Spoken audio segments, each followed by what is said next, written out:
Side. Yeah, it's Monday. It's Monday. Monday morning, all right. Yeah, they're out there mowing my yard. The contractors always picks the worst time to do that when I'm trying to live stream. Well, it's Monday, September 8th, 2025, and thank you for joining me in the New American Golden Age. I hope you can hear me. That is really loud. I'm feeling the floor vibrate from that thing. Okay. Well, there's a lot that went on since I did the show on Friday morning. A lot of things happened. Uh, it's getting louder. I mean, I have my hearing aids. I have the headphones over my hearing aids, and that thing is deafening out there. So anyway, welcome to the Monday, September 8th, 2025 edition of Dangerous with Coffee. Oh, let's just deal with the one thing, the perfect illustration of the fact that we've all grown up in a dream world being run by a Luciferian cult. I know recently when I started saying this, some people think maybe I've gone around the band that laughed. That's the crazy guy that said Durham was going to amount to anything, that Durham was accomplishing anything, and that we would see Durham again. That's the guy that said we were going to see arrests. That's the guy spent all these years saying there was a plan, and the Trump would, researching election theft, actually reading the documents, knowing, saying he knew what was coming. And then he turned into a Q-tard about 3 years ago. Now he's back talking about you grew up in a world run by a Luciferian cult. Yeah. I know how it sounds, all right? I remember when Tracy Beans used to try to share with me the truth about the Fed in 1913, I laughed her off. The first couple of times she tried to do that, I oh, come on. I mean, you're looking at a guy that became a Christian conservative card carrying member of the neocon world when he was 20 years old. And Tracy wasn't trying to tell me this stuff until like 5, 6 years ago. I grew up reading National Review Online. I grew up reading Weekly Standard. You know, I was a big fan of Ann Coulter, bought all the books. As a matter of fact, I hung out on the Ann Coulter official chat board for about a dozen years, 10 years or so. From about 2000, 2001, 2002, all the way through 2012, 2013, somewhere around there. I was a vociferous poster on that message board. So I was deep in the neocons council. Let me put it that way. Very deep into it. And so when some of my researcher friends who were really good at researching Spygate, they start trying to share with me the truth about the Fed, the truth about 9/11. Come on, man. That's crazy. That's crazy talk. How would you even go about people in our own government were involved now? How do you even get them to go along with something like that? I couldn't understand it. I didn't understand it. The funny thing is, even though I cursed like a sailor, some of you gotta be shocked to learn this. I became a Christian when I was 20 years old, 1984. And so I've been a Christian for about 42 years. I've been shuffling around on this mortal coil for about 62 years. And I began my Christian walk in 1984, the year of Orwell.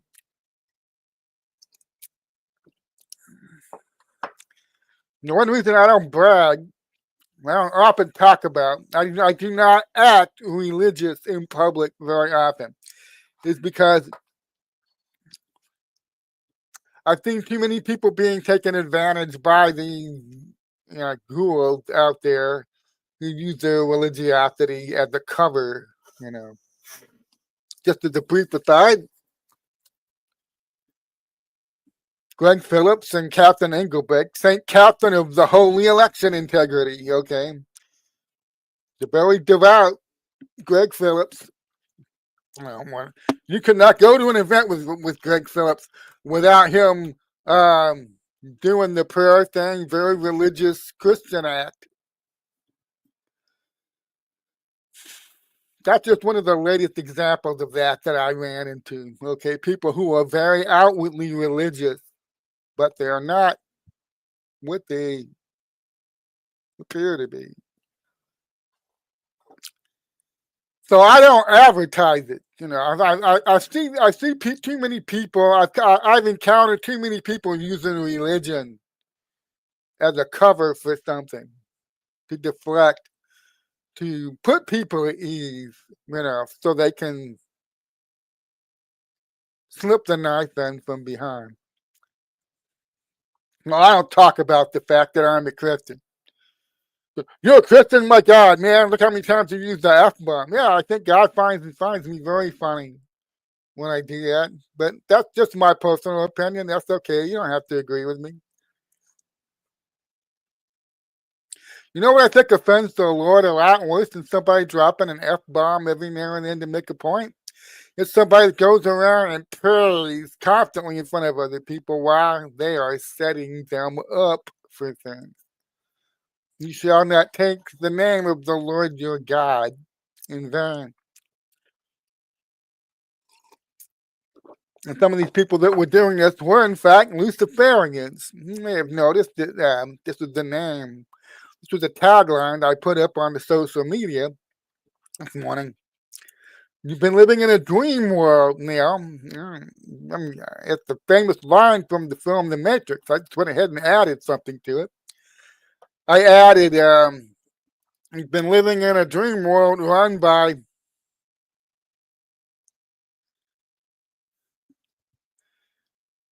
Oh, good. My brother told me you actually could not hear the lawnmower going outside my window. Great.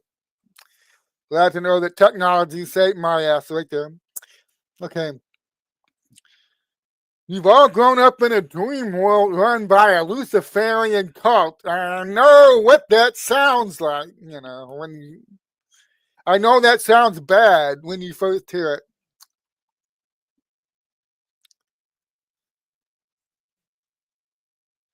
It was about I'd already started a journey to understanding the true nature of the world that we live in.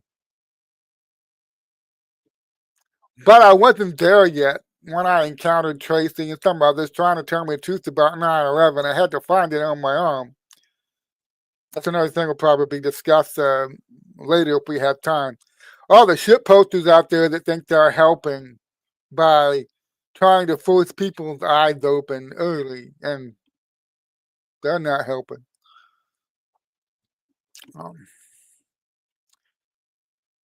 So, let me go to the first example that I have ready. We're just going to launch into this. You're all aware of that very tragic attack that young woman suffered a couple of weeks ago. I mean, they just let the video footage, they just let that out a couple of days ago. And people have been sharing that, the video. Thank God they stop it. Because I'm pretty sure the unedited video is very graphic because this goon stabs this young woman in the side of the neck. Basically, it's a murder committed on film. She died. I'm not sure. Um, yeah, talking. You have to be willing to make change the world. Talk about difficult subjects, and this is a difficult subject because this is an innocent young woman just walks onto a train. I guess some people say it's a train, some people say it's a bus. I don't even seem to understand it's a rail, so I believe this is a train that she's on in North Carolina, Charlotte, North Carolina. And she doesn't interact with anybody. She does not interact with the man who killed her. She just goes and sits she's very reserved, very closed off, as most people are when they're in public because of the fear that they have been taught to live with. She does not interact with the man in the seat behind her. As a matter of fact, from the video, which I'm not going to play it, I guess you've probably seen it. It's gone viral. It's going viral for very good reasons, and we're going to discuss that. Why it's gone viral. But she does, like from the video, it's not, you can't even see if she looks at him or she gives him any kind of acknowledgement. So you see this a lot. People walk around in fear. They do not engage other people. I'm going to talk about why this is deliberate. You don't even realize how it affects you. Fear. When you are out in public, how it alters your perception of reality, how it alters how you interact with other people. But she goes and sits in this seat, and this guy just, without any interaction, it's why this is such a compelling case. She doesn't say anything to him. You can't see anything she could have done. That, so the usual people who want to jump in there on any black and white crime to kind of give an excuse. Well, this happened because she did this, and yes, we live in a world where people would try to say that, well, she provoked him, So I'm not excusing what the guy did, all right? But she did say that word, and they're trying to jump in there and stir things up and try to make it not look as bad as it is. And we've watched the BLM types do this forever. Hell, the obvious comparisons between George Floyd and this young woman, who is from Ukraine, by the way. That's another reason this is a compelling story. She survived a war in Ukraine. She moves here. She's a legal immigrant. She did it the right way. She's one of the people that we want here. They move here. They do the legal process. She apparently has some aspiration to be a model. There's some pictures that have been circulating about her where she's very attractive. Her hair is made up, But she's working in a pizza parlor. She's a recent immigrant. She's trying to make the transition to America. She wants the American success story. She's wearing a uniform for a pizza place in Charlotte. So she moved here. She's not wealthy. She's probably making minimum wage or close to it working at a pizza parlor. She's pursuing the American dream.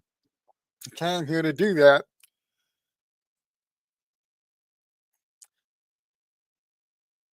But she lived in a world run by a Luciferian cult. And that's why she ended up dying on this public transportation. Because I have to discuss something that has been going on for decades and decades in America. It keeps getting worse and worse and worse, and everybody keeps trying to excuse it. Everybody keeps trying to come up with explanations. How could this possibly be happening? How could this guy be arrested 14 times? How is it that we live in a country where since 2000, I researched this, by the way, I'll try to find you one of the posts and we can look at it. There have been over 350,000 Americans murdered in America since 2000. It's over 300,000. There's been less than 600 executions in that time. So that's like about 516 murders for every one execution. That's not the way America was handling its business prior to the end of World War II. That's not how we were doing things here in America. You go back and look, and I researched this. I decided to use a 20-year period sample because that is a long enough time to see the trend lines. So I researched from 2005 to 2025, how many murders have there been versus how many people have been executed in the United States. It's about 350,000 murders. So, over 250,000. Yeah. And versus how many people executed. It's less than 700. I believe it's 663. I checked Google, ChatGPT, Grok. I checked several different sources. I all agree it's between 673 and 680, somewhere around there. Okay, so less than 700 people have been executed in America in the last 20 years. But you look at that period from 1950 to 1930. Guess how many executions they had in America back then? I went and looked. Over 3,500 in a 20-year period in America, all 50 states. A lot of them were happening in New York City. Sing Sing's electric chair was pretty damn busy from 1930 to 1950. So what changed from 1930 to 1950?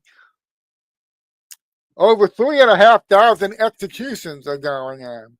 But then by the time you get to 2005, America's in a radically different place now. And you've only had about 663 to 680. I'll go look at the post in a minute. We'll find it. Are we a safer country now because that happened? Okay, they keep trying to tell you this is progress. Our country's getting better in every way because we got rid of the old conservative values that were holding our country back, and the Neanderthalism, knuckle dragging backwards conservative Christian principles, that don't fit modern life. And we ditched them for the cool, new, sophisticated shit that Obama and others, the people on the left that they wanted to see. So are we a safer country because we've done that? I think the answer to that question is pretty obvious. So C3 on X.com said North Carolina has not had an execution since 2006. Yeah, it's 19 years. There are 136 inmates on the death row there.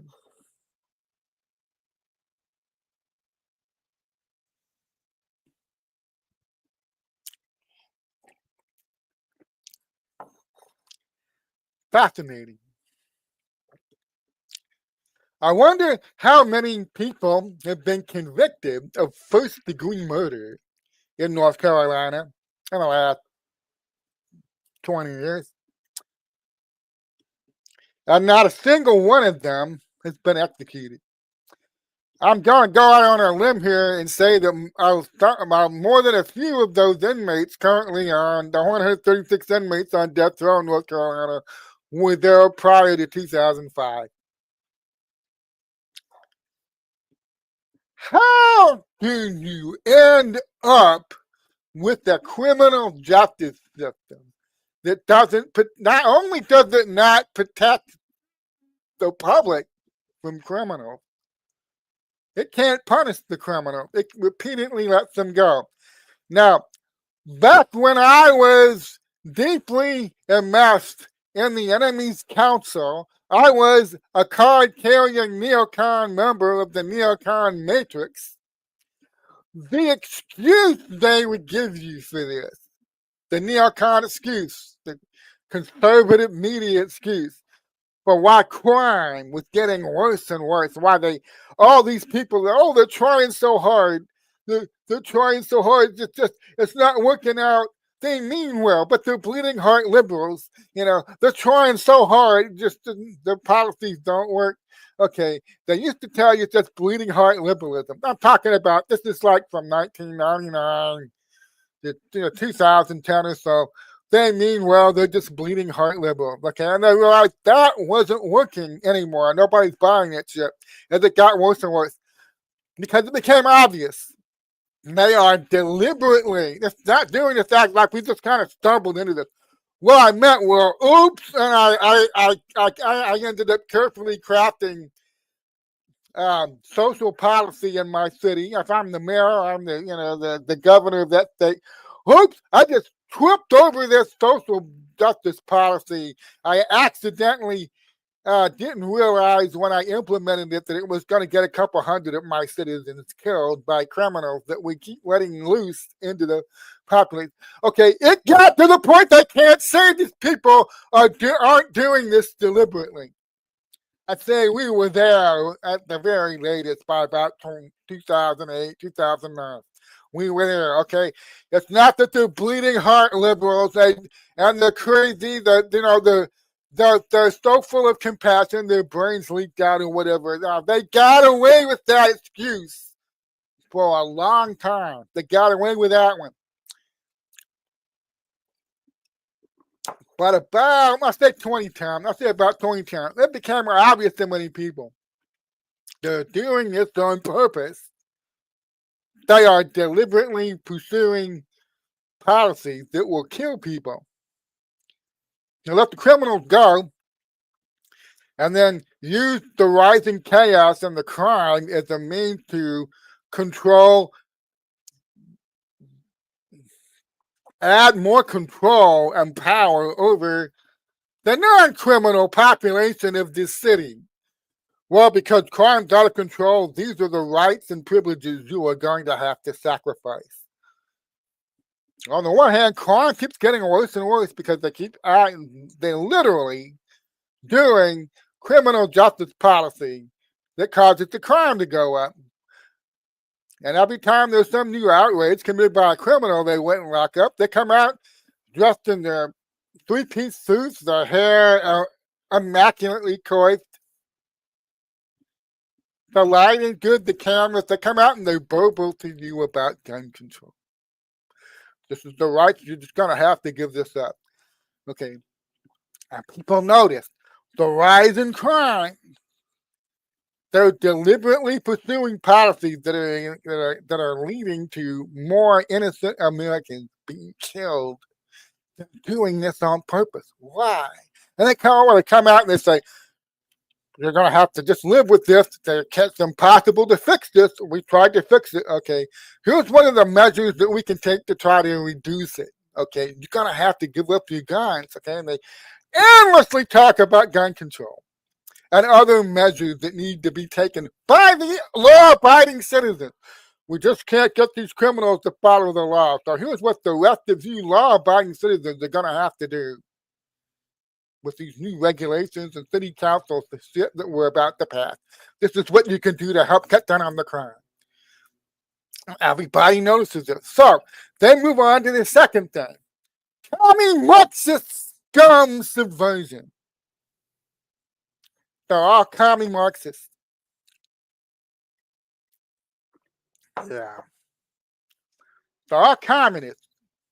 They're all out this. They've infiltrated us and they've subverted us. And they're all out there implementing these social justice policies to let the criminals go while they try to more strictly control the rest of us.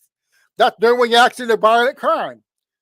We'll keep letting the criminals go. The crime will get worse and worse. And then we'll turn around and we'll drop authoritarian shit on the head of you people. saying, well, we need to do this because of the crime problem, and we're going to get all the brain dead, brainwashed people out there to go along with it, and you won't be able to stop it.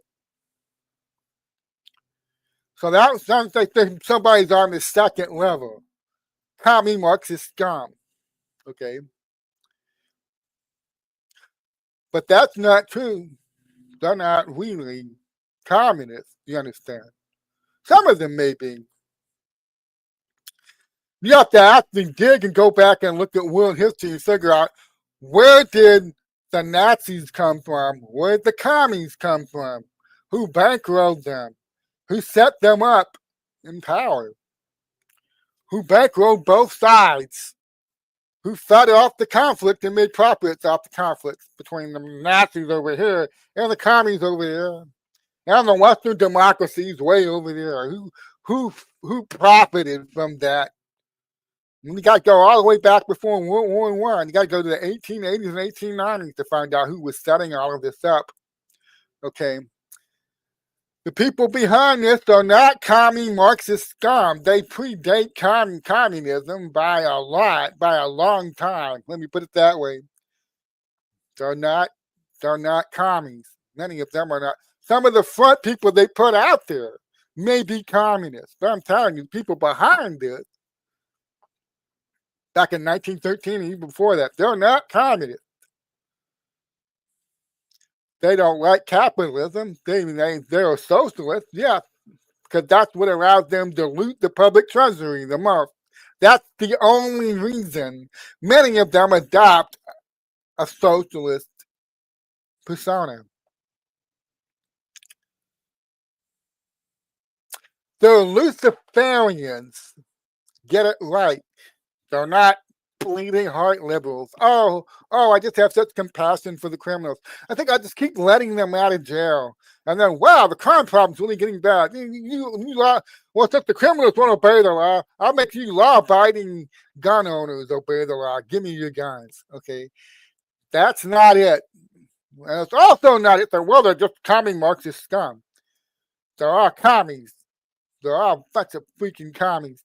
And then they're out to subvert our country and hand it over to the USSR, Russia, or whatever.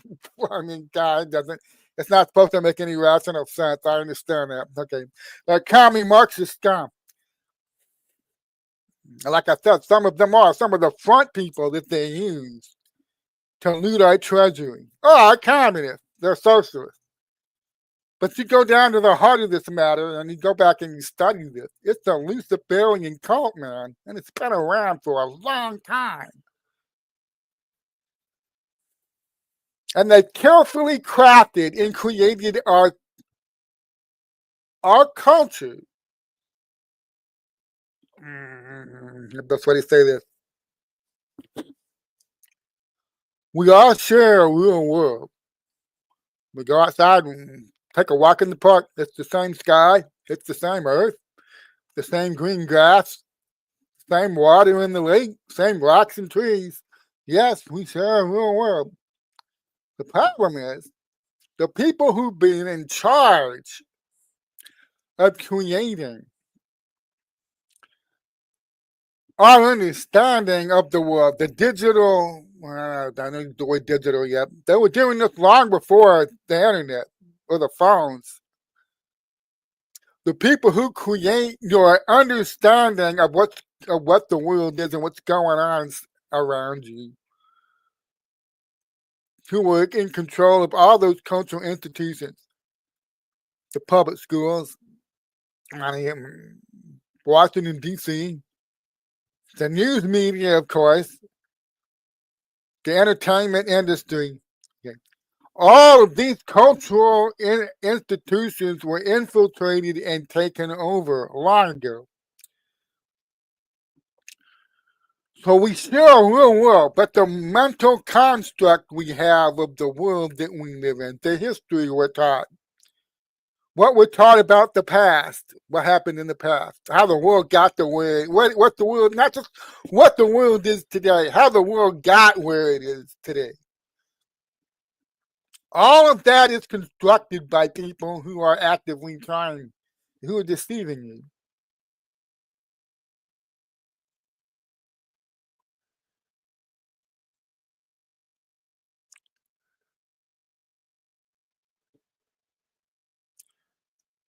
You're controlled without even realizing it. You're programmed from an early age. They begin programming you to see the world a certain way, to see your government, your entertainment industry, your school teachers, the world history, your American history. You were taught to view it a certain way. It doesn't work on everybody, but the number of people it doesn't work on is very small compared to the number of people that the programming has worked on.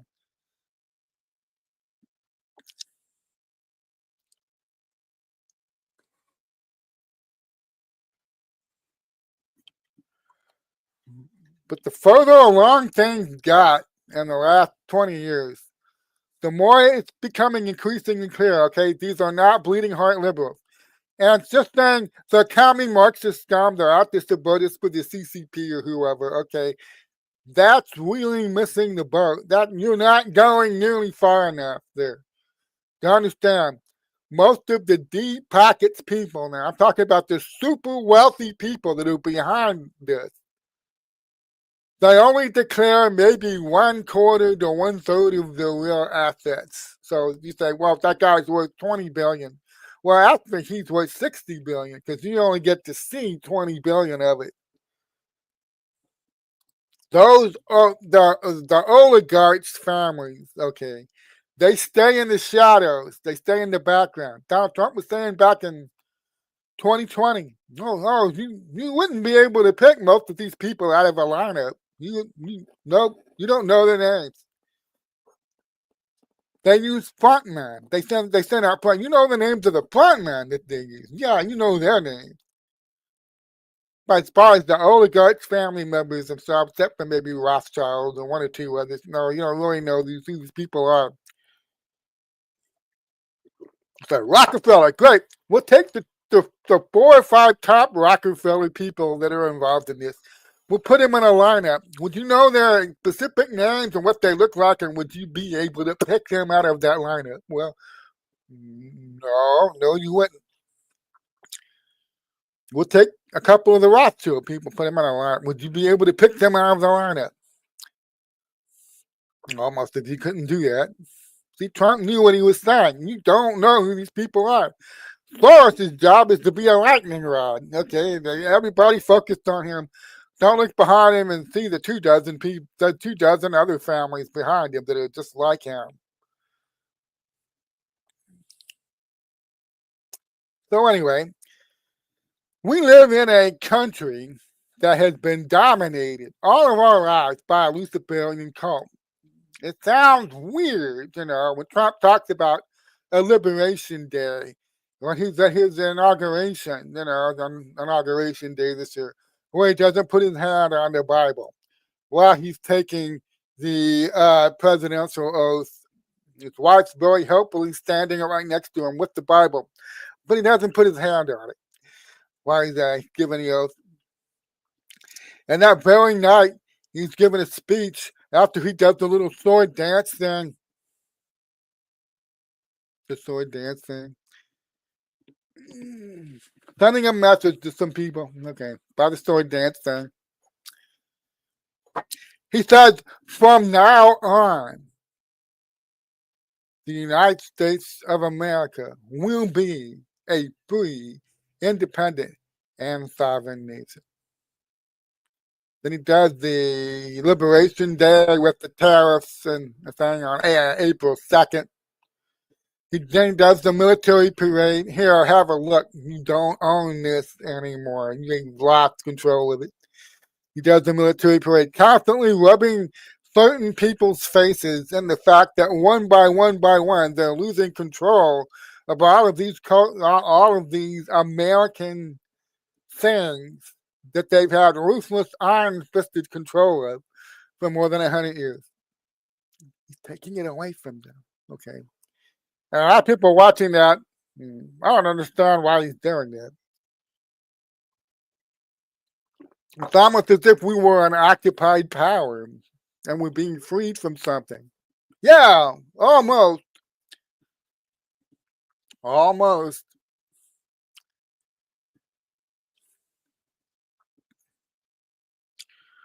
when you look backwards, it's part of the Great Awakening is you wake up and see what's going on in the world today.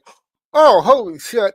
And you start seeing things that you never saw before because, you're breaking the programming. Like I'm saying, you grew up in a dream world, carefully crafted, formulated, specially formulated by a Luciferian cult to keep you asleep. You grew up in that. You wake up, you look around, it's like, oh my God. And you start seeing things that were always there, or they were explained to you. And all of a sudden, you start realizing the explanation doesn't make any sense. You kind of always knew it didn't make any sense, but everybody went along with it. Everybody else in the culture goes along with those crazy conspiracy theorists, and you don't want to be labeled one of them. Start looking at me like that. The official explanation for this or that thing never made any rational sense. How did you end up going along with it? And you start realizing, oh my God, I've been programmed. You start breaking the programming.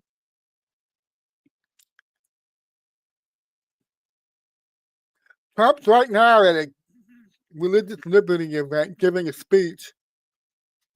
That's part of the Great Awakening, When you wake up to the truth, you wake up to God, you wake up to what God's doing in the world, and you get on the right wavelength for once. You start getting on the right wavelength.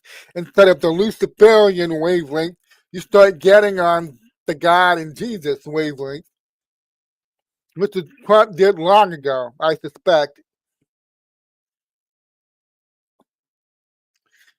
When you wake up, you not only begin to understand where the world is right now, you start re-examining the past. You start, wait a minute.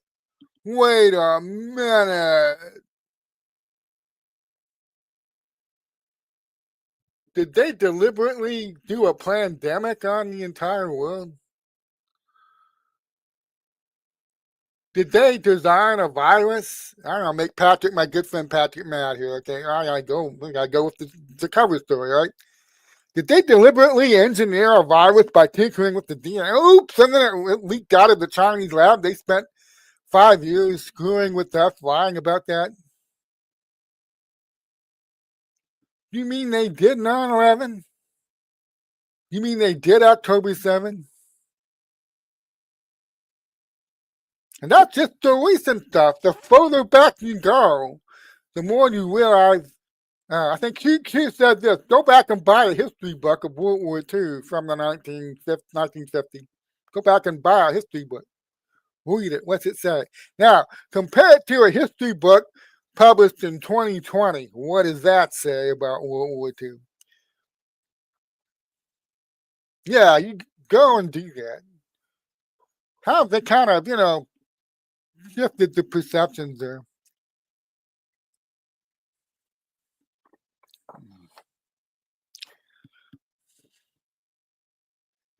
So you're forced to re-examine the past. How did we get here? You had their official version, which kept you asleep about how the world got here. It kept you asleep in the present, and you didn't have any expectation. Your expectations were grounded on, well, this is the best we can hope for. We keep electing these politicians. We keep electing them. They keep implementing these absolutely insane policies at City Hall, and their bodies are stacking up in the morgue from this shit. But we can't change it. See, that's part of the reason they program you. You can't change this. But then the Great Awakening happens. You become part of the Great Awakening, and you wake up and you realize you see what's going on. Oh, holy shit! And then you look back into the past. Oh my God, this is how we got here. And then an epiphany happens when you look into the. Which way I point? That's the past, right? This is the future, all right? This is the future. You look into the future and you realize something. Holy shit. We don't have to live this way. We don't. We don't have to live like this. And the more people that experience the Great Awakening and start realizing we don't have to live like this, the angrier and more upset the Luciferian cult gets.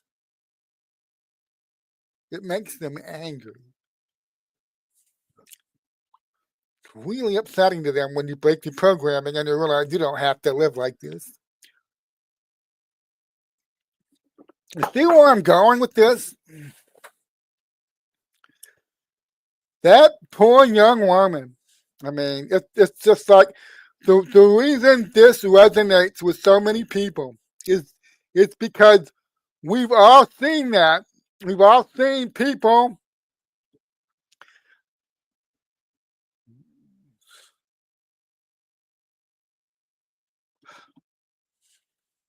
When I was in Bible college in Minnesota, I used to visit Minneapolis.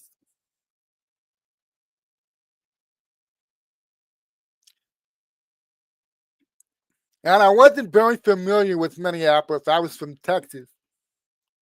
I get lost there easily. I remember one time I'm trying to find this store. I wandered around for like 30 minutes looking for it.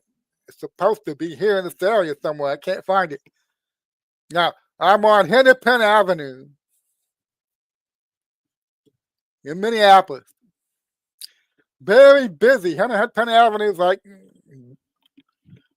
very busy place. It's always bustling.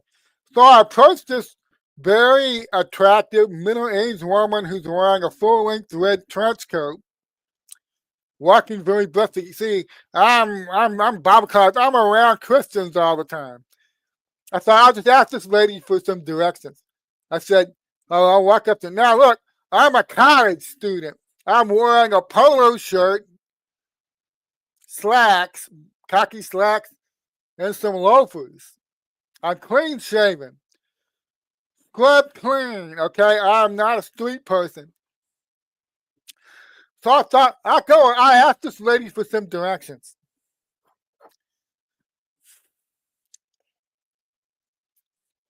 So I put on my best $1,000,000 smile saying, "Excuse me, miss, do you know where?"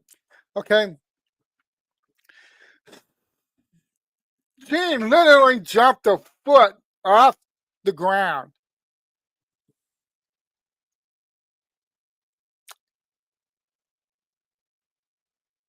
And she yelled, "Stay away from me!" And she turned and walked off as fast as she could. And I'm standing like, "Excuse me, miss." I mean, I'm frozen in place for like a couple seconds. Now I watch her walk off. She's really moving now. I thought, it's broad daylight. The sun is shining. Yeah. Beautiful day. It's a busy street. There's probably 60 people within 20, 30 yards of us.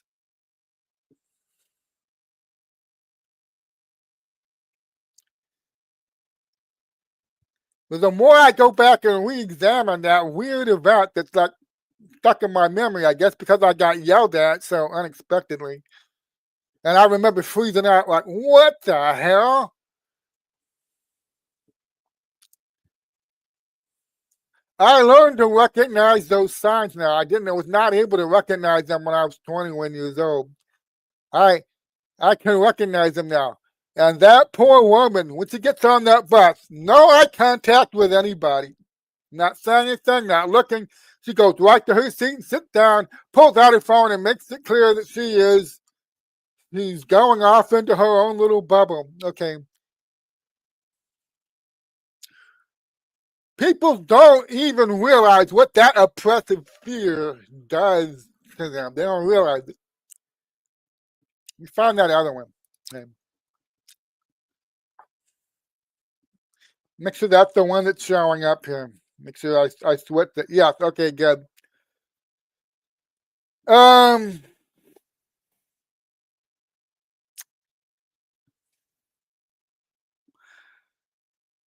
I think Piers Morgan flipped some time ago. He's used to highlight things. But here's asking a very relevant question. We got a summer of love over George Floyd.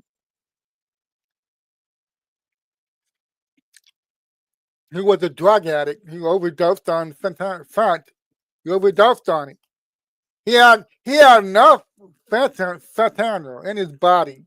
If that was put inside him, it shows me he probably had regular amounts of it. Because he didn't instantly die, okay? He had enough fat in his body that if they put that in me or you, we'd probably fall over dead almost instantly. You see police officers come into contact with trace amounts of it, literally fall over and have to be hit with a Narcan shot.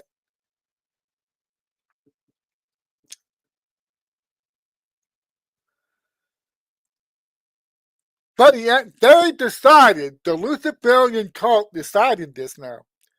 Because they decide what stories go national and what stories they're going to use to Alice in Wonderland the entire country. They decide what stories are going to be used to create the chaos, the disorientation, the confusion, and most of all, the fear.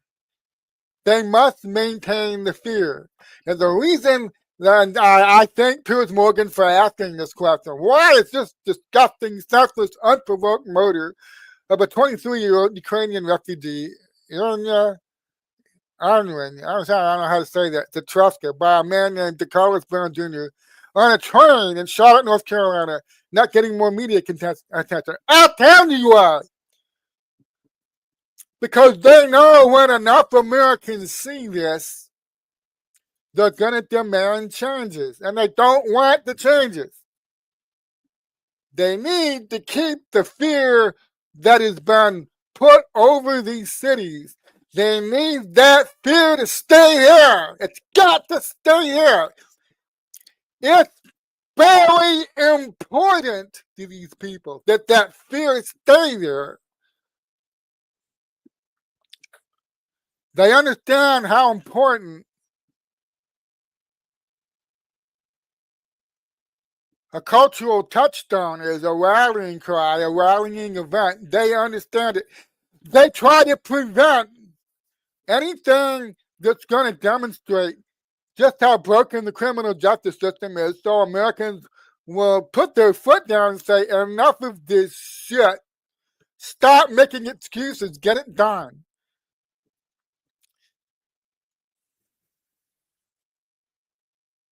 George Floyd they elevated because that was a racist cop that killed him by strangling him with a knee on his neck.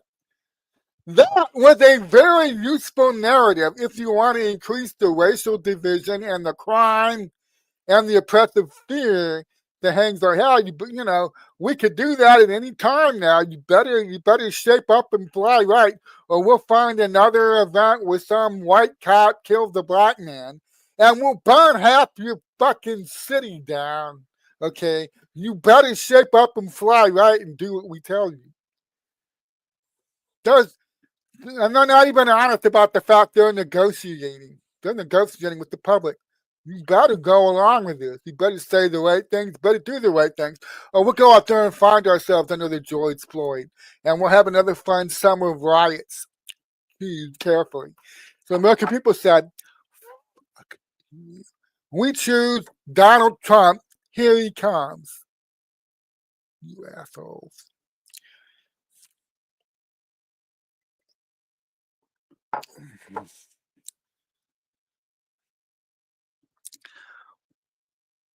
The Luciferian cult is very upset right now that Donald Trump insists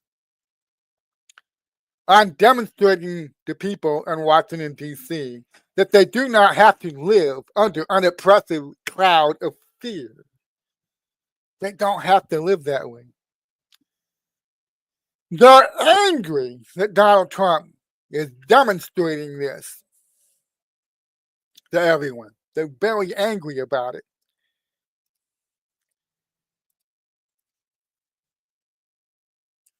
Banana. Okay, banana. They're very angry that Donald Trump is about to get rid of the fentanyl also. There's a lot of things Donald Trump is doing on multiple fronts that's very upsetting to these people. They spent a lot of time crafting this system that we live under. They spent a lot of money, much of which they stole from us, spent a lot of money setting up the system the way they like it to allow the drug smuggling, the child trafficking, the human trafficking, the wars, so keep the profits flowing. They are heavily invested in this. And a lot of people don't understand this. They don't grasp it. Why would they want everybody walking around in our major U.S. cities under an oppressive cloud of fear? Why would they want that? Why have they deliberately engineered things to produce that? Okay. You need to understand, down to the marrow of your bones, you are involved in a war between good and evil, whether you want to be or not. You have skin in the game.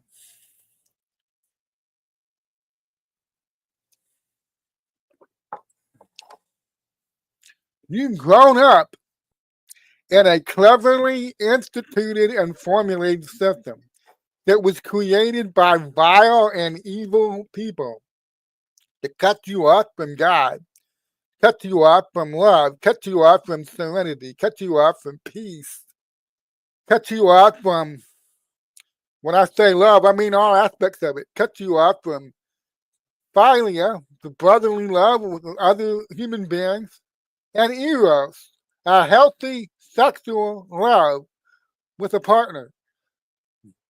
You are in a system that is deliberately formulated to sabotage all of that. And the biggest thing that drives people away from love and from some brotherly love, and they're going to use fear and lust, those two things. You've grown up in a world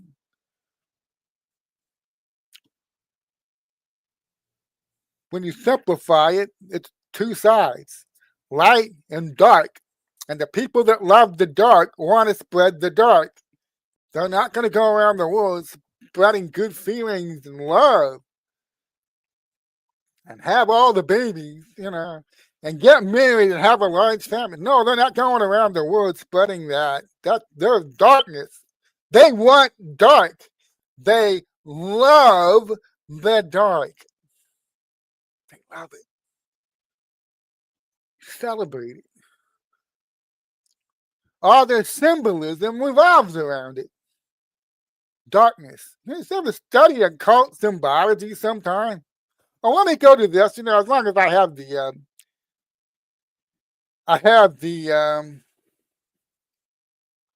me make sure I have it. Tom Hanks. I'm going to step away from this poor young woman who died.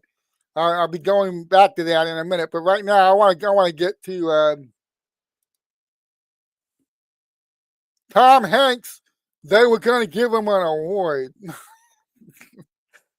They were going to give Tom Hanks an award at this military college. They go out there and say, "Hey, Tom, what can we do to get some positive press? Hey, let's bring in that actor, Tom Hanks, and let's give him an award."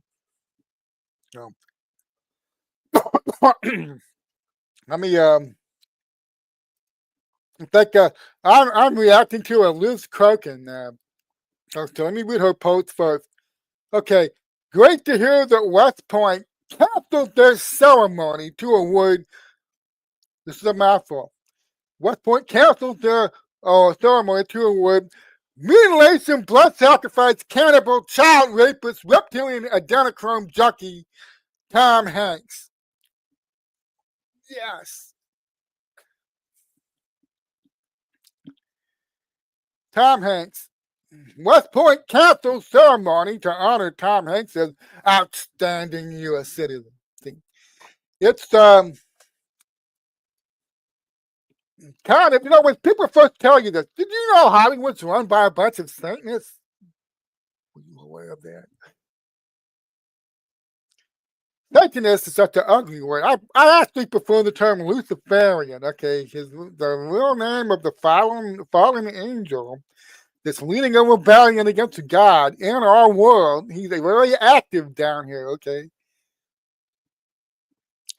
his name is Lucifer. I prefer to call the cult that follows him and worships him and believes that they can alter their reality at will by using magic.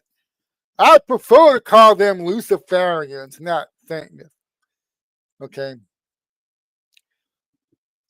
Hollywood entertainment has been run by quite deliberate Luciferians for more than 100 years at this point. I know some of you think I'm a lunatic when I start talking like this, but that's okay. Mel Gibson was considered a raving lunatic too, who made Mel one of the new ambassadors to Hollywood recently. Ever stop and ask yourself why Trump did that? Why do you think Trump did that? I have this meme that I've been posting a lot. I will continue to post it. Sorry. Those Luciferians, man. They're the absolute worst, man. And they are. They're the absolute worst. So one of the things that you have to understand is that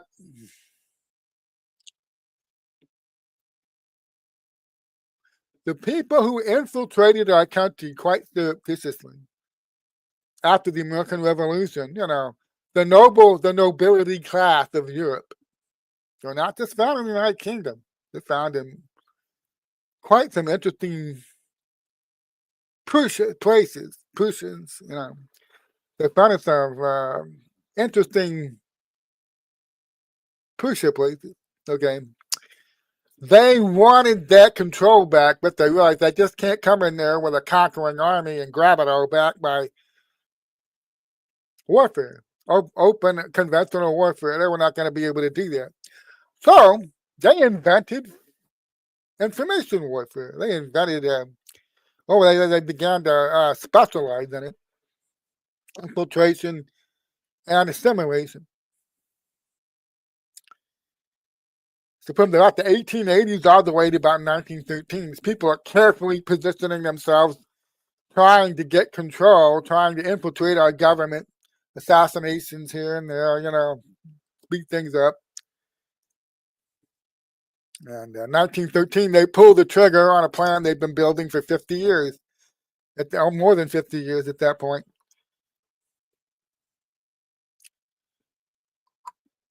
They understood. I mean, long before we get to the digital age and you have phones and shit, okay, long before that, long before the internet, they figured out if you control the schools, if you control the newspapers, the radio, sure, everybody's in the same physical world. They live in the same physical world, but their mental understanding. How do you get these people to believe what you want them to believe and accept what you want them to accept? And more importantly, reject what you want them to reject. A lot of what they were doing from the 1830s all the way to the 1890s involved leading as much of the world away from an understanding or a belief in God as they possibly could. Via science. That's where a lot of their time and effort was put into. Yes, Charles Darwin, the theory of evolution. They took over academia and said, okay, belief in God is actually unscientific. And they began spinning various ideologies. Now, you have to understand how evil this is. The people who went around teaching the ordinary population God doesn't exist, we have no need for that hypothesis any longer. You can just explain how everything got here by natural forces acting on their own, via natural selection. This is how everything got here. Getting as much of the public to go along with that, teaching it in the schools. Long before they ever got around to taking over the medical health community in America, they'd already taken over the academia so they could teach people there's no God. They started that one really early, okay? You have to understand the people who were doing that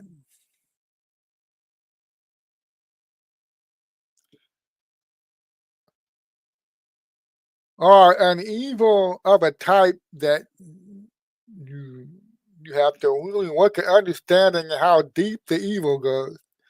They know there is a God. They know God is real.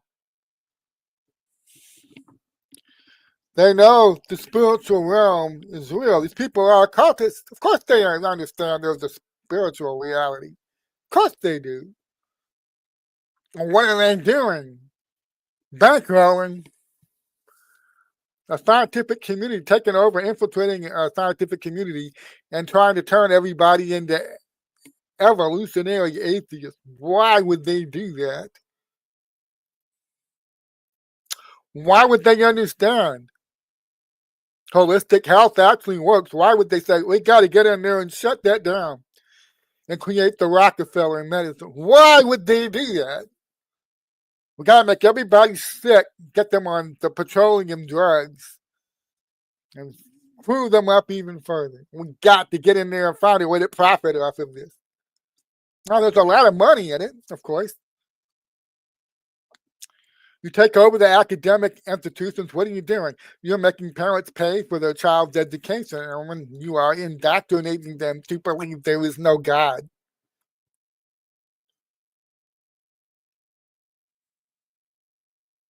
See, back when in my neocon days, I actually believed the people that were behind the evolutionary movement really believed what they were saying. They really believed there was no God. But you come to understand the symbolism that you're looking at, and you realize the monstrous truth hits you. And you make that face, I call it the neo face. You know, the moment it hits you, when Morpheus is showing him, he's been turned into a battery, he's going up in a dream world. Oh, no, it's not possible. I don't believe it. When it hits you, all the people that were teaching evolutionary shit, the top people now, I'm talking about the top people. All the people below the top, though, are programmed. Remember, these people have been studying how to program you, brainwash you for centuries. They know all the techniques when it comes to programming somebody, brainwashing them.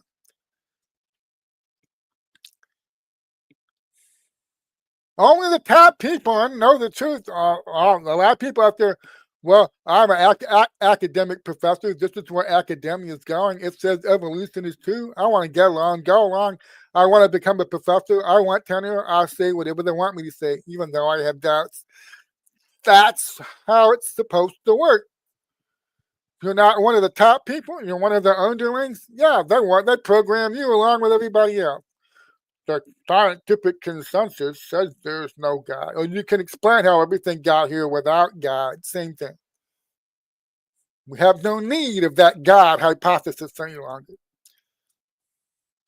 And the people behind that understand the entire time exactly what they're doing. They know exactly what they are doing. They're Luciferians.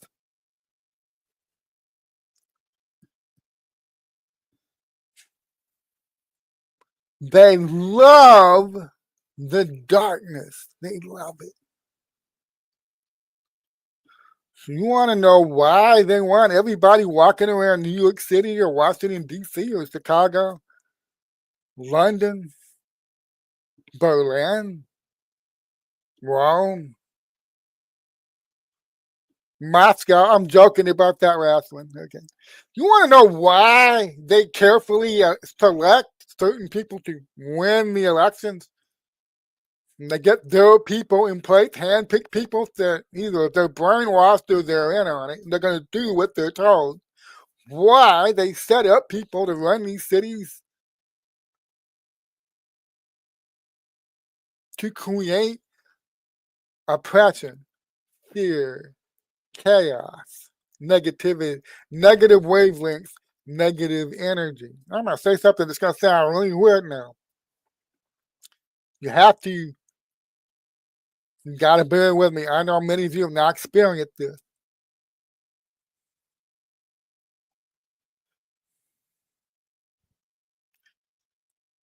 Nikola Tesla said to understand reality, to understand the world we live in, you have to understand two things: light, vibration, and frequency. Energy comes in various forms: light, vibration, frequency.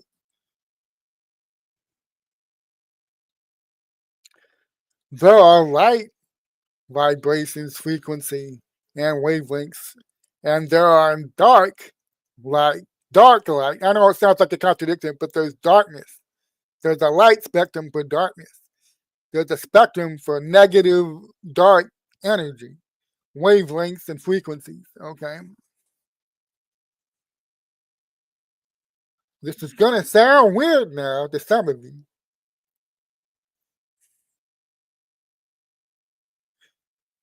God created a church through Jesus Christ.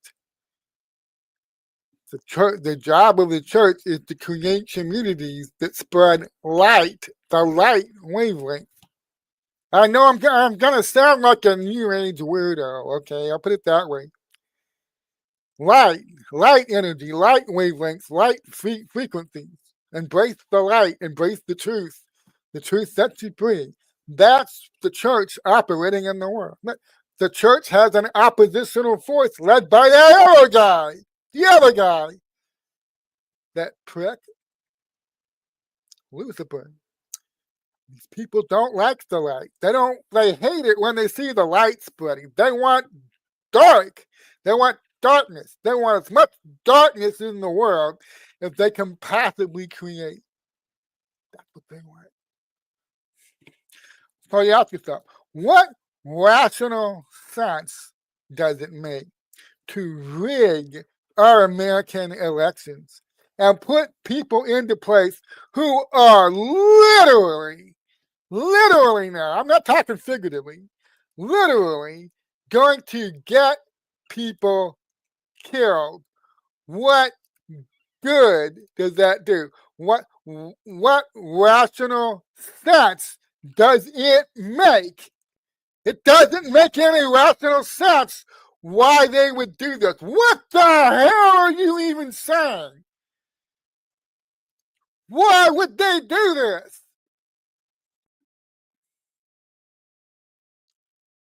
There's no rationality to it. I can understand the confusion if you don't know the nature of the world you're living in, where there was a constant battle going on between light versus dark, between the people who follow the light and they embrace the light and they want to spread the light, versus the people who embrace the dark. They love the dark and they want to spread the dark as far hither and yon across the fruited plain as they possibly can. So you look at these immaculately dressed barbarians, heathen, Luciferian, pagan barbarians, who come out and are running cities like San Francisco and LA and New York City and Washington, D.C. and Chicago, and they're dressed immaculately in their designer clothes, and their hair is perfectly coiffed and styled, and they burble to you about how they're doing the best they can do. They are part of a Luciferian system. Their job, whether they are brainwashed or they are in on it, it doesn't matter. It doesn't matter. The result is the same. Their job is to spread the fear, the chaos, and they've gotten very good at it. It's gotten to the point that it's actually speeding the Great Awakening along. More and more people look at shit like this and they realize these people are doing this on purpose. Why? Why are they doing this?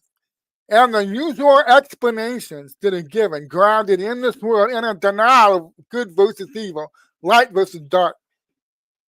Well, they're commies, they're communist subversive. They've infiltrated our country and they want to see communism here. Okay. You need to lift up your head and look upward. You need to understand the real nature of this. That young woman was a Luciferian sacrifice. The people who run these cities know they're going to get people killed. They count on it. And it sounds, when you first have that thought in your head, that these people are deliberately getting innocent Americans killed by criminals. But you limit your mind to political reasons, just the political realm, the earthly realm. Well, they're doing this because they want gun control and they're willing to let, 20, 30 people in their city die every month, or, to get the gun control that they want. You're stuck in the wrong paradigm. You're stuck in a mental loop that doesn't go high enough, okay? You're stuck, and that's not the reason. Brandon Johnson in Chicago, Muriel Bowser in D.C., whoever the mayor of LA is in San Francisco, the mayor of San Francisco, and Gavin Newsom, okay? Whether they're in on it or they're merely programmed functionaries, they're doing exactly what their masters over them. They're doing what they're supposed to be doing. They are supposed to be turning entire neighborhoods into walking zombies. They're letting the criminals go. They're not enforcing the law. They're doing exactly what they're supposed to be doing. And you have to understand this. Darkness is their job. The real point of it all is darkness. That's their job. So they carefully stage manage what's allowed onto the national stage. The Luciferians do, who control our fake news. They control that. They decide what goes national or what doesn't. And right now, I guarantee you, people at NBC, ABC, CBS, PBS, the New York Times, the Washington Post, CNN, the people who are in six-figure salaries a year, maybe seven figures, they're putting their head together.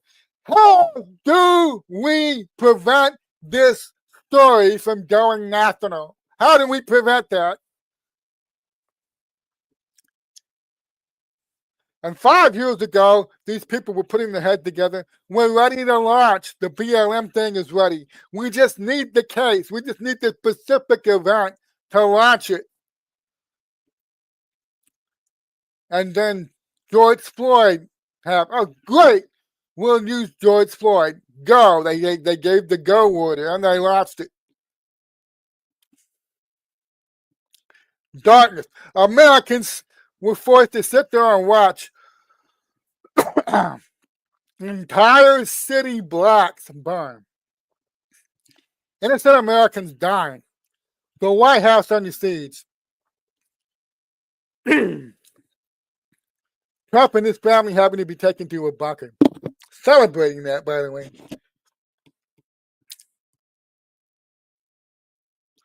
A massive cloud of darkness over an entire country for the summer. They loved it.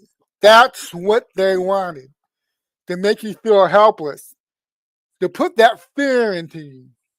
And you watch chaos and fucking guys stand for mostly peaceful protests and our buildings on fire behind them.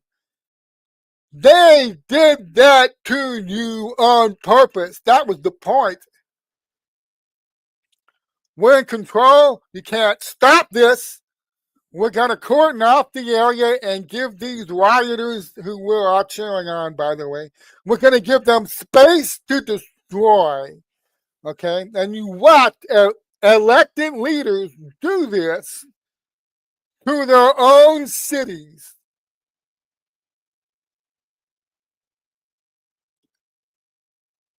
And the neocon media is out there, well, they're just doing this because they're all commie subversives. No, that's not it. That's not it. They're not doing this because they're all commie subversives. They're doing this because they're all Luciferians. Either they're in on it or they're programmed to do Luciferian shit to you and other American citizens in these cities they control. So Donald Trump came back about 8 months ago. He's still talking in Washington. I can't wait to watch his speech once he's done with it. Trump understands what this fight is. It's light versus dark. This is not true. Most of the country isn't ready to hear that yet. Some of the country hasn't woken up yet.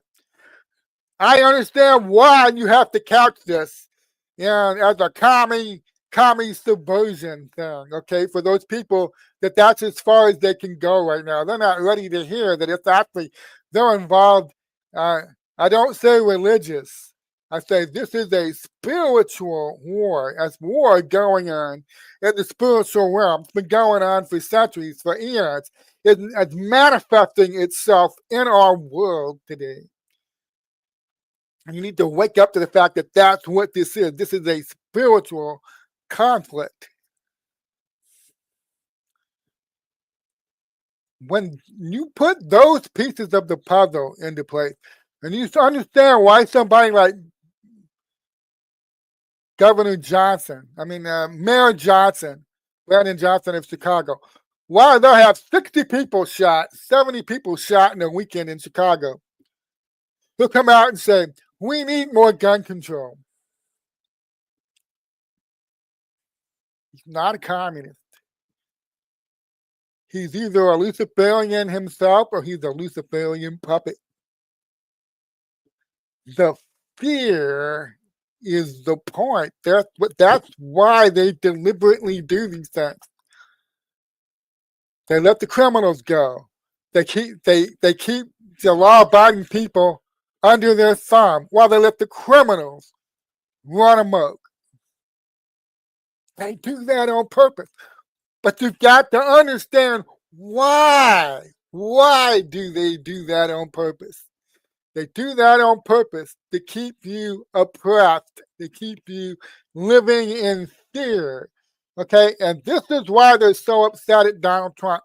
This is why they're all in a panic over what Donald Trump is doing, has done for the past, it's like 2.5 weeks now. For the past 2.5 weeks now in Washington, D.C., they're terrified he's going to take this national.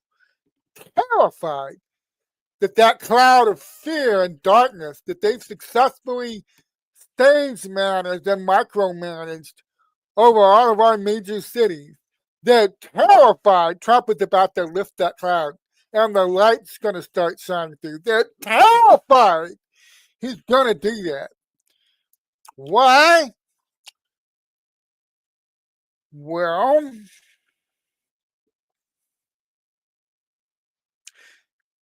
if you're a Luciferian cult and you've invested 100 years incrementally, one piece at a time, 1 month, day, year at a time, building an oppressive system and putting it over people in our country, in our major cities.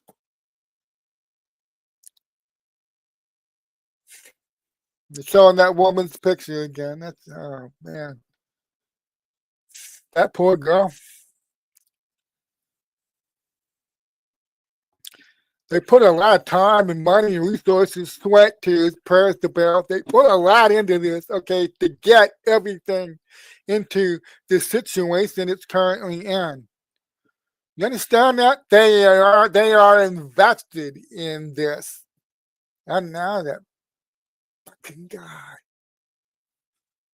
has somehow outmaneuvered them. He's got the public on his side now in a way he never had before. He's got enough of the public behind him. He's making no secret of it. He's literally getting ready to go into these other cities and do what he did in Washington, D.C. And they're racking their brains trying to figure out how they're going to stop him. How do we stop this? How do we keep the darkness and the fear in place? Because they know what happens. It's showing that stupid mayor. I want to thank our media partners and community members who've chosen not to repost and share footage out of respect. You know why they do this? Why do they do that? They're rubbing your face in it. I'm the chief person in this city that defends that vile darkness that hangs over our city. I make sure the machine keeps running along smoothly. That's my job. That's V. Lyles in Charlotte. That's Brandon Johnson in Chicago. That's Gavin Newsom in California. He's doing that over a dozen major cities in California. That's my job. I make sure that fucking darkness stays right there. And the machine, the dark machine, keeps humming along, creating all that fear. I make sure it keeps going. And here comes Donald Trump. I'm getting ready to go. You're going to Chicago. We're going to Baltimore. We're going to LA again. Causing all the Luciferians to freak out.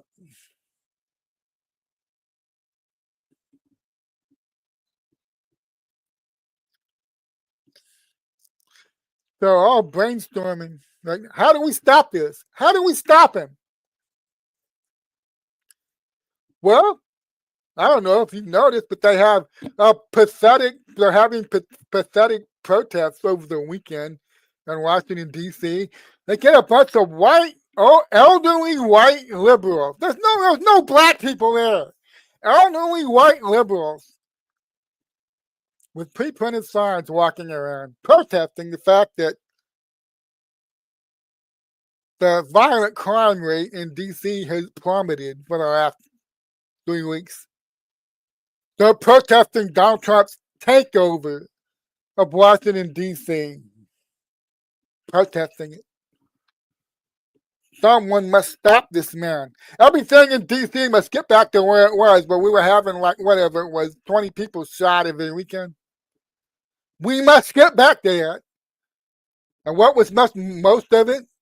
It wasn't white on black crime. It wasn't even black on white crime. It was black on black crime.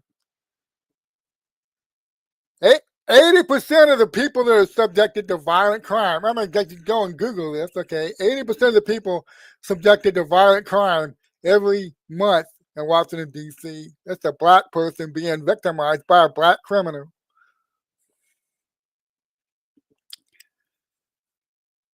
And the best they can come up with is paying off some elderly white people, who are brainwashed by their TV to go out and protest what Trump is doing. That's the best they can come up with.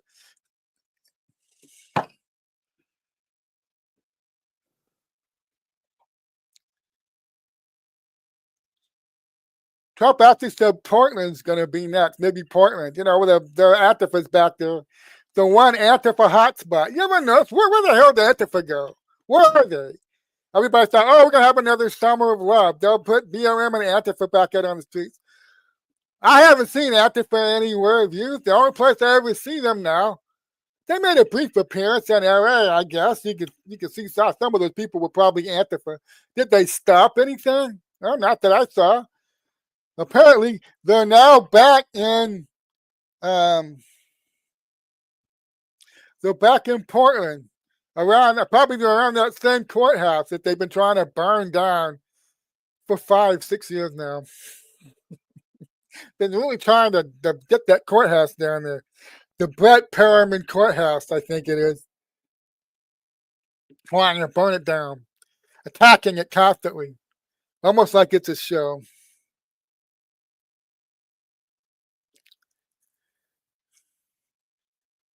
Activists not going to do shit. Nope. BLM is gone. Sorry, BLM, they're gone. What assets do they call in? Too many of the MS-13 guys are scared to stick their heads up. They're afraid they're going to get deported and sent to that maximum security prisoner of war place. Prisoner of war prison in El Salvador. Am I shocking you by calling it that? Well, actually, they're deported there and they're kept there for their own safety or whatever. No, it's a prisoner of war camp. War. It's a silent war, but it's a war.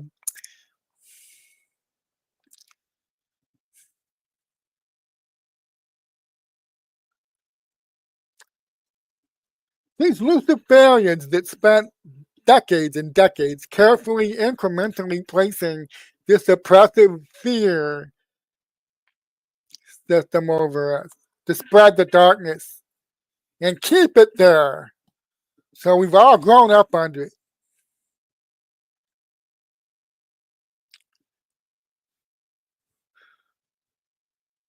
Luciferians believe they, like a battery, takes in a power source. They believe they're on a wavelength, a frequency where they feed off of your fear. They feed off of the darkness. You understand what I'm telling you? They're like psychic vampires. The reason they create these systems, they get in there and spend decades deliberately screwing up your criminal justice system to put your city under an oppressive cloud of fear of violent crime. The reason they encourage it. And some people get into way over under there while they're doing this, deliberately, like they planned that sacrifice of that young woman. That's not really what happened. Hold on. I'm going to go back to my, stop sharing that. Okay.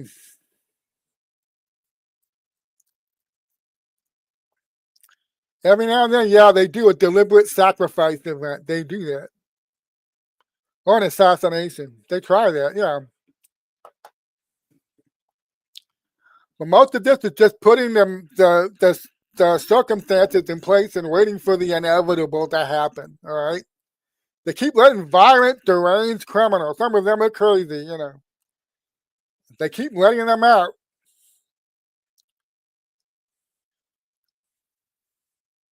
See, as a Christian, the more you go into your relationship with God and Jesus, the more you embrace the light and read the Bible, read the scripture. You hang out with other Christian people and you grow in the light together and you get on that wavelength, you get on that frequency. You take in that positive spiritual energy, okay, and you feed off of it and you become more powerful, a more powerful person. Flip that on its head. You want to understand the other side in this battle, in this war, this spiritual war that's manifesting itself on our world. Flip that on its head. There are people out there, super wealthy people, that are Luciferians. They don't feed off of the light. They want darkness. They feed off of the darkness psychically. They're on the dark wavelength. They feed off of it. They're on the dark frequency. They love it there. They want to see as much, they want as much dark energy to feed off of as possible. I've been talking for some time now. I didn't know at the time that I started doing this that people were ready for it. I started talking about a while back. A lot of the people in our so-called elite class, they don't view other human beings the way you and I do. They're very different in how they view people who are not members of their big club. But I didn't really get into the whole Luciferian side of it yet. I felt like maybe I wasn't ready to do that.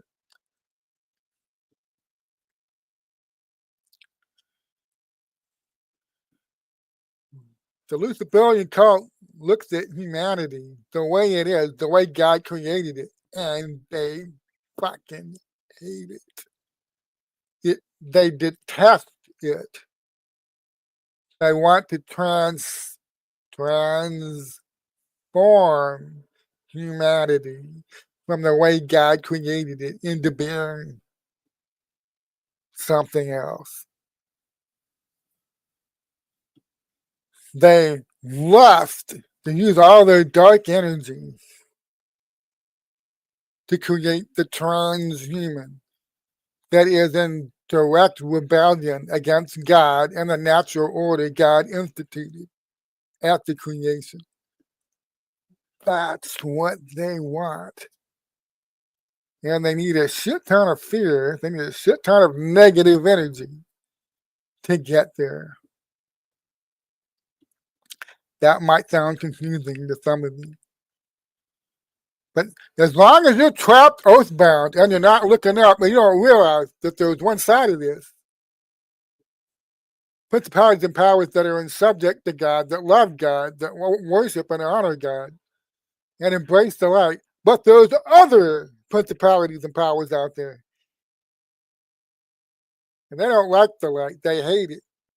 They want dark. They want all darkness forever. That's what they want.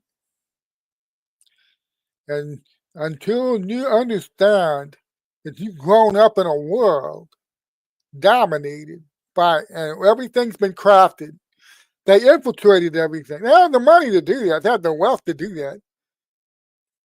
They started rigging elections long ago, picking who the national leaders were in all of these developed Western countries. And then carefully spent over 100, 200, 300 years at this point, carefully crafting the governments to do what they want. That's why it took an outsider, Donald Trump, the first real outsider president we've ever had, to get in there. You understood, I believe, from very, very early in his life.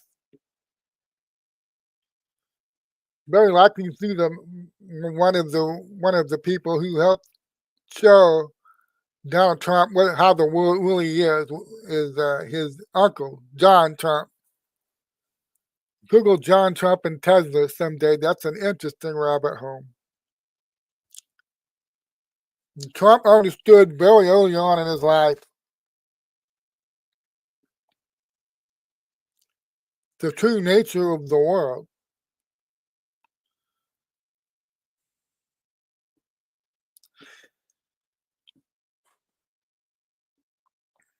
When you wake up from a dream world, it takes a while to get, I guess, to the point where you can look around and say, the usual explanations for why somebody like Brandon Johnson and all the other lemmings behind him in that Chicago system, they deliberately continue to allow all these murders, these crimes, robberies, rapes. The usual explanations don't work. How is this allowed to continue? The usual explanations don't work. They don't make any rational sense. If you understand it as a spiritual battle, these people are either they're willingly or they're mentally captive to the darkness. They've given themselves over to the dark, to the father of lies. They're trapped. I don't want to say trapped. They've willingly embraced the lies. They embraced them. And they're perfectly willing to sacrifice more people in Chicago. Do you know? I mean, somebody sit down and tells Brandon Johnson this. Do you know if we continue following these same insane crime policies in our city, we're going to lose another 3,000 citizens by this next year. We'll lose 2,000 people to violent crime. Then they go, yeah, so?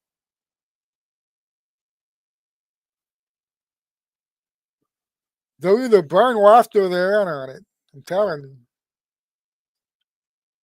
you. And people try to spin various oath-bound explanations as to why they're willing. Yeah, another 50, 60 people will be shot next weekend in Chicago. Yeah, so the system must stay in place. It has to. Why? Why must it stay in place? Well, this is where we obtain our political power from. You're still oath-bound when you say that. That's how we make sure our Democrat Party, yay, Team Blue, boo, Team Red. Yeah, that's how we make sure our Democratic Party stays in control of Chicago. Oh, you think that's what it is? You're still earthbound. You need to elevate your thinking. They ain't doing this for politics. No. They may reap some political, some of them may think they're reaping political benefits from allowing this shit to go on endlessly. But that's not the real reason. And they know, this Luciferian cult I'm talking about, they know down to the marrow of their bones what happens if they don't stop this guy, Donald Trump, and he does what he is saying he's going to do.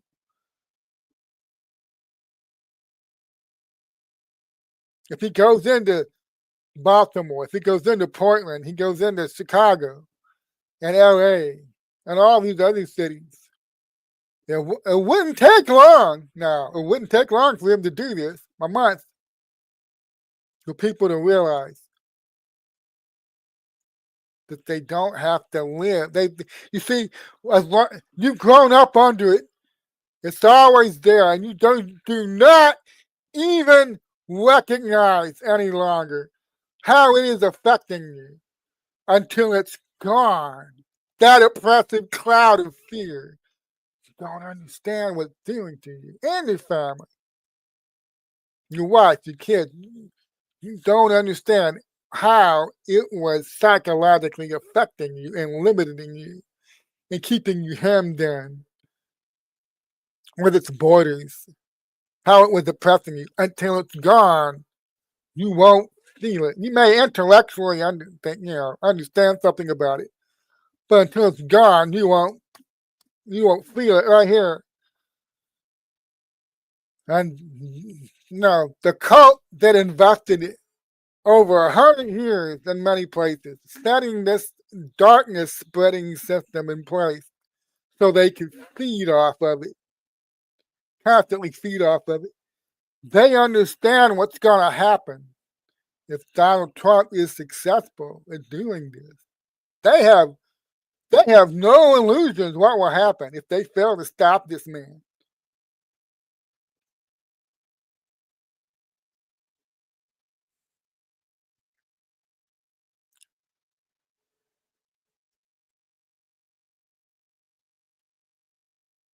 When the light breaks the darkness and that cloud of fear is gone, and the light's now getting in, and people start walking in that light without any fear. A program that took 100 years to get to that point is destroyed forever. How would you ever convince people, okay, Trump is gone now, it's time to return everything back the way it was? You get back in your house. You stop walking in that park. You stop doing those things you didn't do. You go back to, we're working hard now. We're going to get that oppressive cloud of fear. We're going to kickstart all that violent crime back up. You get back in your house. You pretend you didn't experience any of this. God damn it.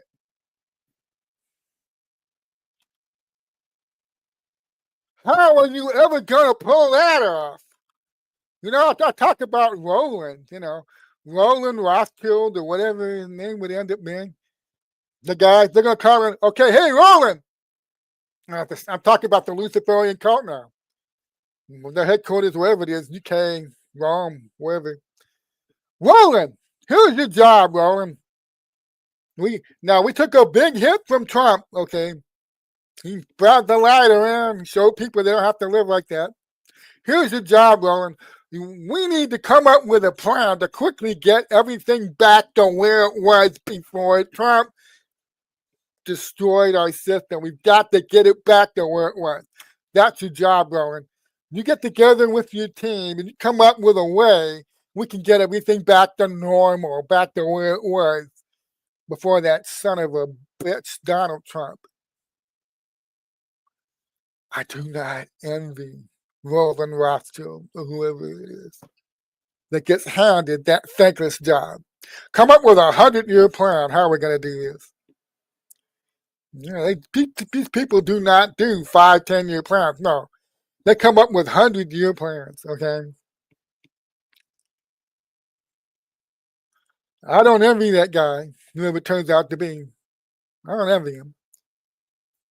Once you give people a taste of freedom, when the cloud is gone, the darkness is lifted, the light shines in, and people see, oh my God, why were we living this way? We didn't have to live like that. We grew up living like that, and we didn't have to. It was never necessary. What's one of the big things the cult programs you with? You can't change this. No, you understand that. You can't change this. This is the best you can hope. You better not even try. You understand what a radical thing it would be if you get in here and you upend our precious criminal justice system? We got everything the way we wanted it. You can't do any better than this. And here's the big one.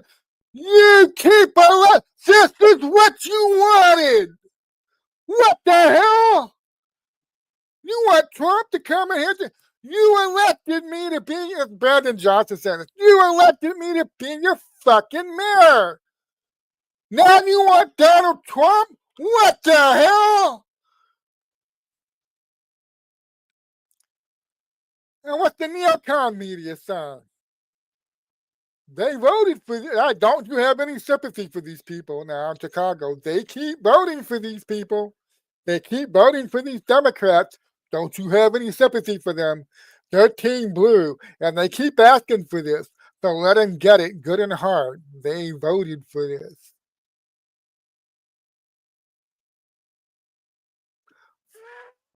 Fuck you, neocon media. Fuck you right in the ass. Fuck you 8 times on Sunday.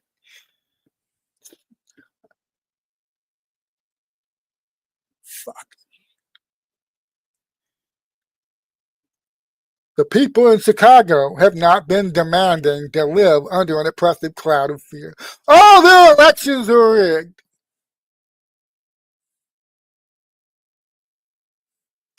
People tell me all the time, I don't watch fake news anymore. I don't let fake news influence me.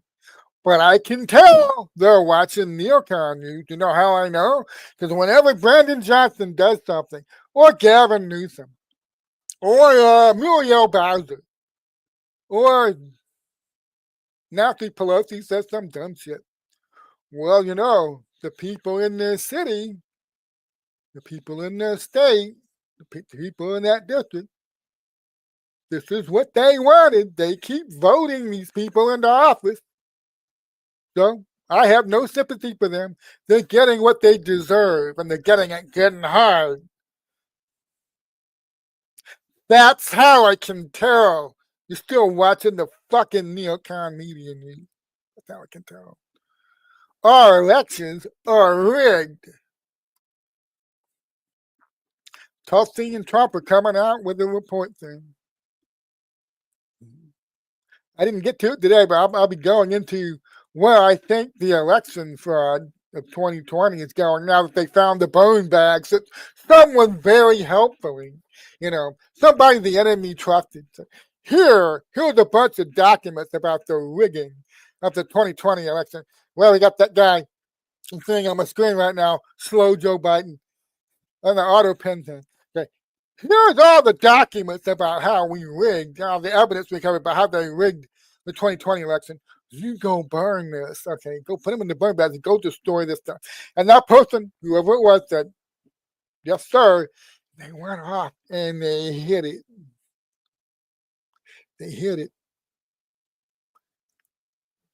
Tucked away somewhere.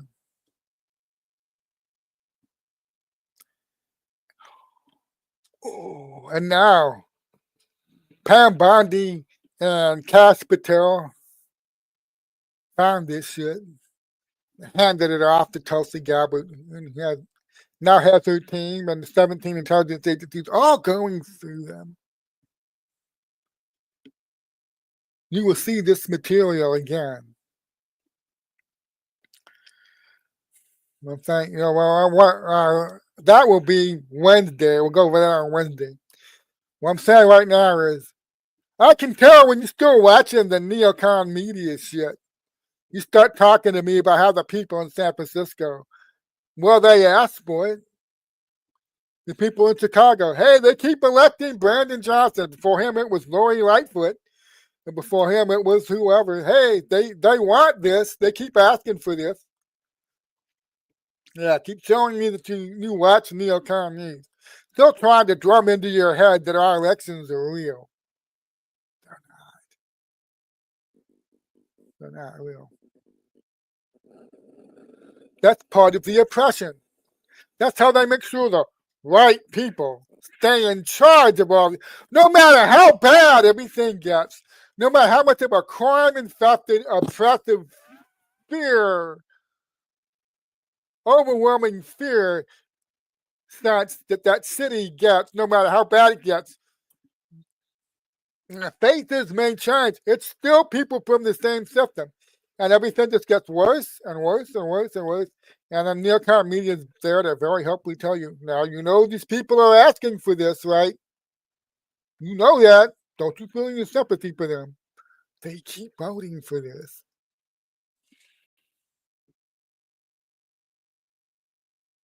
No, they don't. They don't keep asking for it. Just maybe 10, 15, 20% of the population. It's still deep in the matrix. On the Democrat side. No, people of Chicago are not relentlessly asking for higher crime rates and for more of their own people to end up dying due to increasingly insane criminal justice policies enacted by Soros DAs. The system itself is rigged to determine who. See, a lot of people think it just has to do with the elections. No, it doesn't. That just shows whether the machines and the mail-in ballots and the fake ballots, and they rig it on election day or after election day. You don't understand. 80% of the rigging takes place before election day, when they determine who gets to run and who doesn't.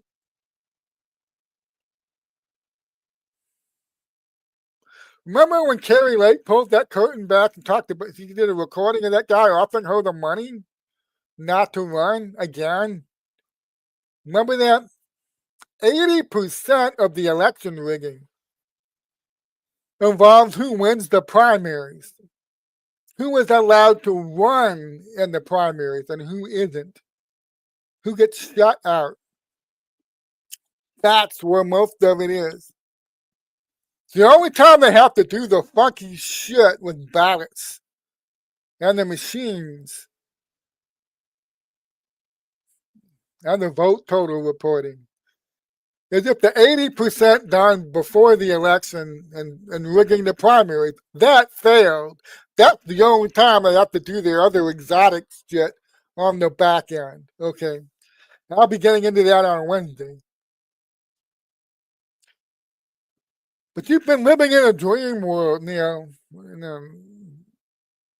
are a lot of people out there that have given themselves over to Lucifer, either inadvertently because they love lies and they love the darkness, or deliberately and they're aware of what they're doing. These are the people you see that are literal Luciferian Satanists, and they love this symbology. and they love all that shit, and they're convinced that they were on the winning side. When you go back and you examine Donald Trump coming down that golden escalator in 2015, you understand what I've been telling you. That this is a spiritual war. This is light versus dark. How all the people who embrace the darkness and love the darkness watch that idiot real estate magnate come down that escalator. They're going, oh boy, this dumbass has no idea what he's walking into. We're going to utterly destroy him and his whole family. We're going to, there's going to be nothing but a greasy spot when we're done destroying this guy and his whole family. He has no idea what this is. What he thinks this is just political. He doesn't understand. Well, they told themselves he didn't understand. I think Trump knew all along who these Luciferians are and how they're controlling everything and spreading the darkness. And what Trump is doing doesn't just have to do with the political realm, the earthly realm. He's gradually surfaced this as the years have gone by. He is a very spiritual person. And he understands the fight he's in. He knows who he is fighting and how they live in the darkness. And they love the darkness. And some people tell themselves, well, Trump, even though he's a coarse, uncouth man, very irreligious, philanderer, but God's hand is on him. And God is making use of him. Hey, as long as you arrive at the right understanding, I don't care how you get there. I happen to think Trump, from a young man, adopted a persona, and the philandering was part of the persona.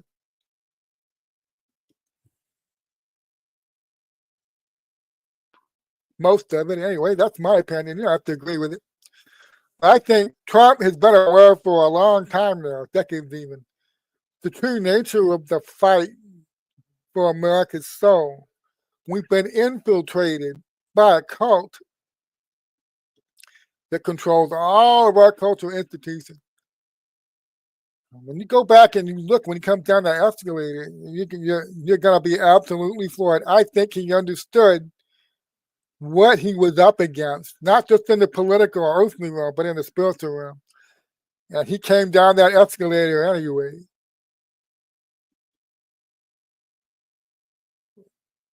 From dark to light.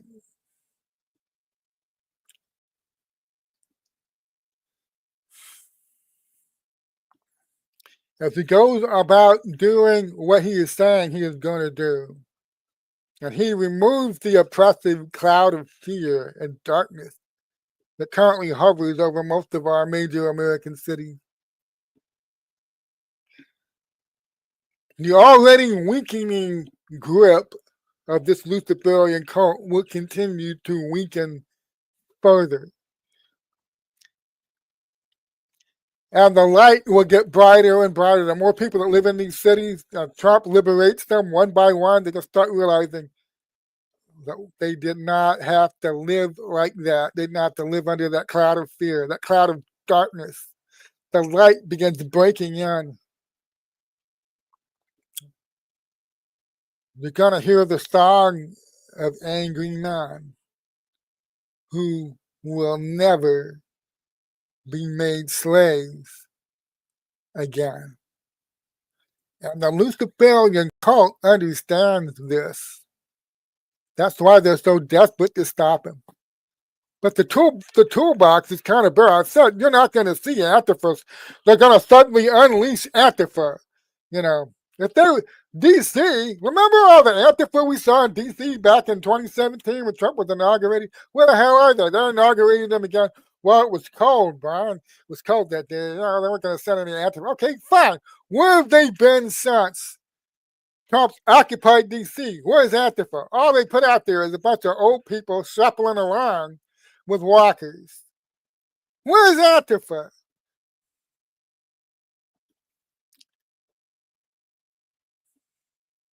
Their grip has slipped. The amount of control they have now is nothing like it was back in 2017. They had America by the balls, good firm grip back in 2017. Now, they don't have a good firm grip now. I'll tell you that. Trump is liberating one institution after another. And now it's reached the point he's going to liberate one city after another. The political machines that the Luciferian cult has spent decades building in each of these cities will not survive this. It won't survive it. Brandon Johnson is the current public face of a machine, a political machine in Chicago, created for this purpose. When Trump gets in there and shows everybody in Chicago, you're living in a dream world. You think this oppressive cloud of fear needs to be over your city. Let me show you what life is like without it. And when Trump makes that demonstration, and they're not going to be able to stop it, when Trump makes that demonstration in Chicago, Baltimore, Portland, LA, New York City, you're going to hear the song of angry men. As people wake up and realize what's been done to them and their families. You're going to hear the song of angry men, of a people who will not be made slaves again. And the cult knows this. It is over for them. If Trump succeeds at this, the Soros DAs, when the whole disease topple collapses on your heads, you've got a roused population that's woken up. You've had control of your own city, these goons that have been over you for your whole life. They just had control of the city taken away from them. And people begin to see what real living is like, real freedom.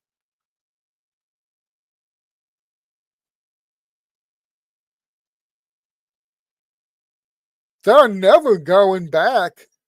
You could never talk. What PR firm do you? Well, okay, fine. Don't beat us. We'll go away. We'll go away for a couple of years. We'll hire an excellent public relations firm, and we'll write books and about how sorry we are, and we'll do better next time. And then in a couple of years, we'll come back. No, I don't think so. No, I don't think they're going to be able to do the whole stupid. This is not cancel culture that I'm talking about here. Trump's not cancel culture. I'm talking about people who won't be made slaves again. You get a taste of freedom. What PR campaign? Now you need to let us back in the door. You need to. Trump drove us out, and you all became free, and you learned for the last couple of years. As he said, he leaves in 2029. Okay, and you had it good. Okay, but we're back. Open the door. Let us back in. We want to fix everything back the way it was. How you gonna pull that off? What clever PR campaign? Do you think fake news is gonna still be here in 2029, 2030? Because I don't. I don't think they're gonna be here. Not. Do you see fake news' influence growing over the next 3.5 years? Because I don't.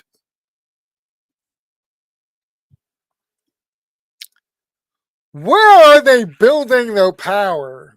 Go ahead and look. Tell me, where are they building it? Where are they getting stronger? You know who's getting stronger? Trump's getting stronger. I'm gonna find that part. I'm getting ready to close. I know I'm at the 2-hour mark, so let me go find that post I did. See, I deal with people I call doomers. Doomers come into my timeline almost every day. Oh, there you go with that shit again, talking about, you know, Trump doing stuff and how he's making a real difference. And but look, the court stopped him again. Trump don't control shit. The courts came out and they said you can't do that, and so he had Pam Bondi wasting all that time filing her own countersuit. So I post something like this: I am growing stronger. And I hear it from all the usual doom mongering suspects. Oh, Trump's not growing stronger. Trump is growing weaker. It's the deep state that's growing stronger. That's how I can tell who a lot of these trolls are. They keep saying deep state, which is another tell. I'm not going to go into that right now, but how I know that means that they're deeply involved in the neocon media.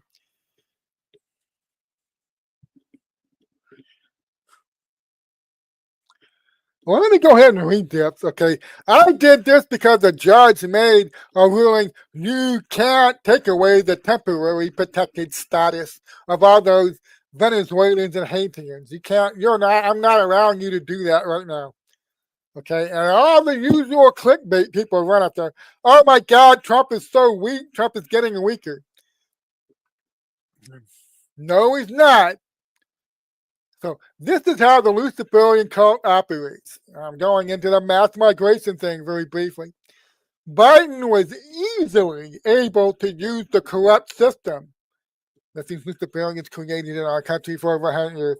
He was able to very easily use that corrupt system to get temporary protected status for millions of immigrants who were mass migrated here from places like Haiti and Venezuela.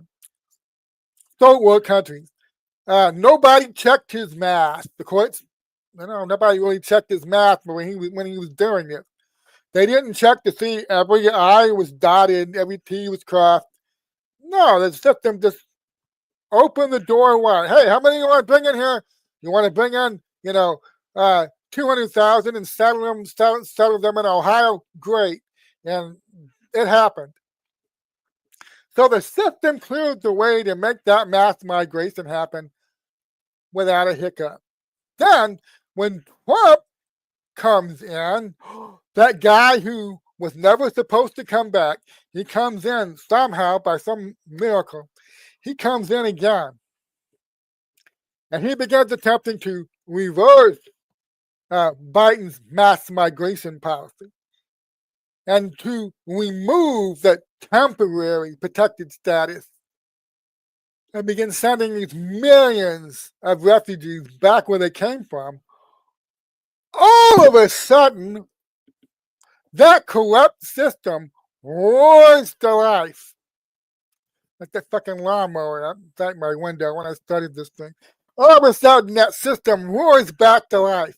And all kinds of stupid process steps become vitally crucial for Trump to answer to the system's satisfaction before it will move out of his way. So Biden says, hey man, I'm going to throw the doors open. I'm going to settle 500,000 Haitians and 200,000 Venezuelans. I'm going to give them temporary protected status. So they're refugees. So we'll settle them here in America. And the system says, hey man, fine with us. Go ahead, do that. We'll stay out of your way. Then Trump tried to reverse it. And all of a sudden, every single step in the process becomes an attack. Well, I'm not comfortable with the way federal court judges in various districts across the food plain. I'm not happy with the way Trump didn't dot this I on this process form as he's trying to begin the proceedings to remove these people. He didn't dot this I to my satisfaction. He did not cross that T how I like it crossed. So the process steps then become vitally crucial. The entire legitimacy of our republic now rests on whether Trump follows this federal judge's directions in trying to remove these people. So it's easy, the way they've set the system up now, it's easy to give the cult what it wants. Yeah, we want a mass migration. They've been doing this shit all over the world. UK, Ireland, all over Europe, they've been doing this. Mass migrations to destabilize the cultures. That creates a lot of chaos and fear, doesn't it? You bet it does. So they set up a system where it's easy to do mass migration. So you try to reverse that, oh man, now Luciferian cult's going to come after your ass. But the more they step out into the open to do this dumb shit, okay, the American people are watching this. Biden throws the doors open. Nobody in the court says boo. Nobody in the court says them. People in D.C. are fine with it. Most people didn't even know it was happening. What the hell? You mean there's 100,000 Haitians settled into Ohio? What? Yeah, it was under the radar, a lot of this, that a mass migration was underway. But oh, that got him in here. There's probably anywhere, the 30 to 40 million illegal people in here. Some have temporary protected status. I think it's about 8 or 9 million. Don't quote me on that. I'm going off the top of my head. But there's another 25, 30 million illegals in here that don't have temporary protected status. They're just here, okay? They came in illegally. Our country is bearing the burden of about 40 million people who shouldn't be in here, okay? Now, the Luciferian cult wanted this. They'll have very deliberate reasons for doing a mass migration in here. And they're desperate to hang on to as many of these people as possible.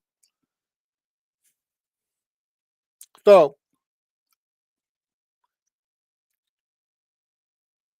what you have to understand is, look at the history of the last 8 months. Is Trump winning the process fight, or is he losing it? Well, let me say this.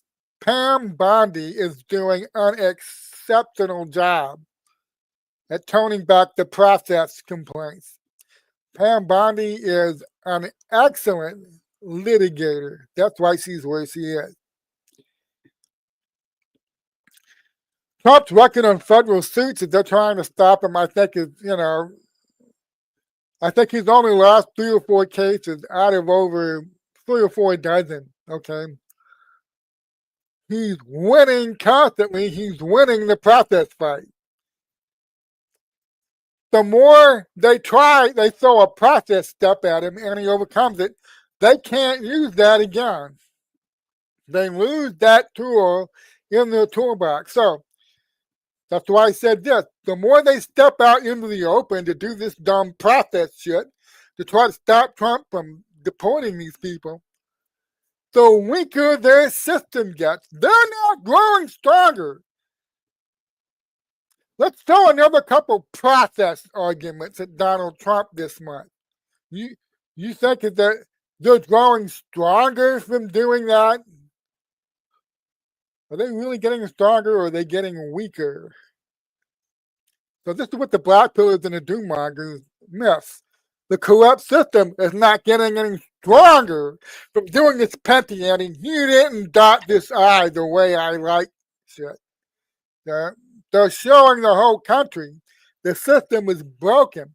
That is to Trump's advantage when he begins making certain moves. He'll be making certain moves soon to remedy this. Trump is the one that's getting stronger. He's literally forcing them to use the last remaining vestiges of their strength, trying to ward him off. You are watching the death throes of a dying animal. It's not getting stronger, it's growing weaker. And that's a beautiful thing. So a lot of people don't understand this. They spend all day watching fake news. They watch neocon news. They follow certain social media influencers who are black pillars and doom mongers. They talk about here's how they stuck it to Trump today. Here's the latest judge to step out in front of Trump and stop him. Oh, it's so sad. Trump's a pussy. Trump is a pussy. He should just blow away the court system. We should move the military tribunals right now. Well, keep watching. The trend lines are unmistakable over the last 7 months. Trump is winning. Even using their courts, they're not really stopping him. It must be done legally. It must be done by the book. And it's going to be done legally. It's going to be done by the book. When he's done absolutely gutting this Luciferian cult and its control of our country, he's done gutting it like a fish and deboning it. Okay, he's never going to have to do this again. There won't be any clever legal arguments that they'll make in a couple of years trying to reverse all this. Some people say, well, Trump will be gone in a year or two. We'll get another Democrat president, and they'll go in there and they'll start resurrecting the same system and doing the same shit they always do. And that tells me that you're still oathbound and you don't understand the Great Awakening. You don't understand the first thing about it. You're going to hear the song of Angry Man. The music of a people who will not be made slaves again. Just because you are oathbound and you're trapped in a mental loop of Team Red versus Team Blue. Yeah, okay, Team Red will be out of power in a couple of years and Team Blue will come back in here and screw everything up again. You don't understand the Golden Age. You don't understand Dark Delight. You don't. You're very limited in your perspective. You're looking down here, okay? Great Awakening is about Dark Delight. And once you turn the lights on, people get a taste of real freedom and they get on the love wavelength. They get on the peace wavelength. Not chaos, not fear, not violence, not lust. Love and freedom and truth and prosperity. They're not wager debt slaves, hemmed down on all sides any longer. You will never get a people who've tasted that to go back to this shit sandwich they were being fed every day by this Luciferian system. You're never going to be able to get them to do that. And that's a beautiful thing. So you've been living in a dream world, Neo. Thank God you woke up. And you can see the light now and you can help spread it. And we got the darkness on the run. And ain't life grand? So thank you for watching. I'll be back on a Wednesday morning at 10 a.m. God bless you. And let's have a great week, everybody.